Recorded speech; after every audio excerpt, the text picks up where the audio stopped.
Hello everyone, how are you guys doing? Welcome back to my space. On today's video we are going to be making donuts.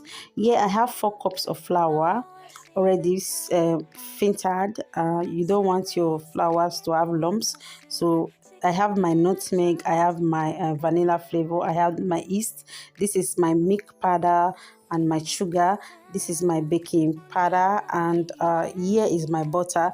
Here is 1 egg I'm going to use. First of all, I will just bring out my warm water, turn it inside my bowl, add my sugar, then add my yeast, and then stir and cover and put aside to let the yeast activate. So I'm going to add sorry guys, I forgot, I added milk, powdered milk as well inside the yeast mix. So I'll just stir everything together, stir, cover and keep it aside and let it activate. So now it's time for the baking process. What am I saying? It's time for the dough. Now I added baking powder inside my flour. Then I added a pinch of salt. Then I am going to add a pinch of salt. Then I'm going to mix everything together. Then added powder milk and mix everything together thoroughly, properly. Now I'm going to add nutmeg. After adding nutmeg, I am going to still mix everything together properly. Make sure it doesn't have lumps or maybe one side is more. Now I'll come back again and add my vanilla flavor into my yeast, sugar and milk.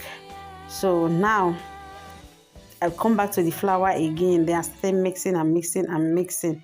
So this is when you know the yeast is activated. It will have bubbles on top. Now it's time for me to what I did here was I created the hole for my flour. There I put the egg in the center of the hole. Now this is my activated yeast. I'm going to pour it inside that same center of the flour. Now I'm going to start stirring and make sure that everything is mixed together thoroughly. Now I'm going to add more of the yeast that I activated. I'm going to add stir. Now I just keep stirring until it gets thicker and you won't be able to stir with the spoon or whatever you are stirring with. Now I'm going to mash it with my hands, like mash the dough, you know, the way you normally mash the dough. Then after everything, I'm going to add my butter. Now after adding my butter, this is the butter, this is the quantity of butter I'm going to use. Now I'm going to use my hands to mash it properly. Let me clarify something. My hands are really clean. When you want to bake, you know, you must wash your hand and clean with a clean towel, you know. So after that, before you start mashing with your hand, I keep mashing and make sure that I mash it properly. It won't have lumps. Everything was equal. Even if you see it, you will know. You know, you had that feeling with your hands. You can see here that it's really smooth. It doesn't have any lumps. Everything is, you know, mixed properly. So now I just cover and keep it aside. Now I came back again. As you can see, it's rise like ×2 of the way I left it. So now, as you can see, when you want to know if you have a good donut is when you want to cut your dough and it's really stretchy. If your dough is not stretchy like this, if it's not stretchy and it's not really stuffed like bread, just know that you don't have a good dough. So this is what I'm going to be doing. I'm going to be doing the normal round donuts because my donut cutter has spoiled. You know, now if you have kids, when their hand touch anything, just know that that thing is finished. So because my donut cutter is spoiled, I can't use it anymore. But I ordered another one this week, so it might come next week. Maybe next time when I want to do another donut, I will try and, you know, film it. This is what normally happens to me whenever I'm doing like donuts, meat pie, puff, chin. I always forget to film because the process is too long. I don't even know how I will, you know, film that long videos. Let me say the time I will use to film that kind of 2 or 3 videos, I will just use to film 1 videos. That's why it's always difficult for me to you know, film, and I always forget. So after I have cut everything, I cover them with my nylon, kept it aside and let it rise to this this way, then came back again after some time, then I start frying.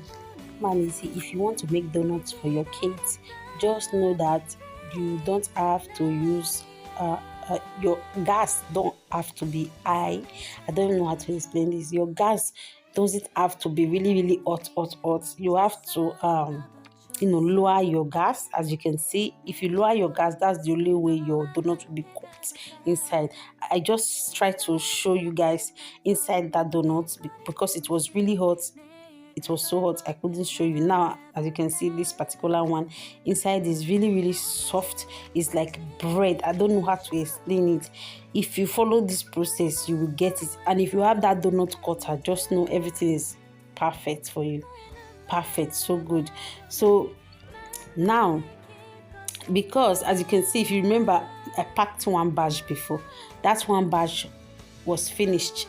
I'm still frying it, but it was gone from the kitchen because my kids, they love it. It's really really sweet because I normally do this all the time, so they are used to it. They know it when they see it, and they know the scent, they know the smell, they know what I'm doing, so they will come, mama. Yes. So now this is the third batch. As you can see, I used two methods. One is the one that I take it with my hand. As you can see, there's mark of my hand there. The other one was the one I put it with the foil paper. As you can see, that one is really really neat. So if you know that you want to use the two, I prefer the second method where you put it with the foil paper. What am I saying? Where you put it with the paper, then you let it the groundnut oil we flow the paper out of it, then you pick it up. It's more better and more neat. The one you pick with your hand, I don't even know, it's crazy. So that is it for today, guys. I'll see you tomorrow on my next video. Bye bye.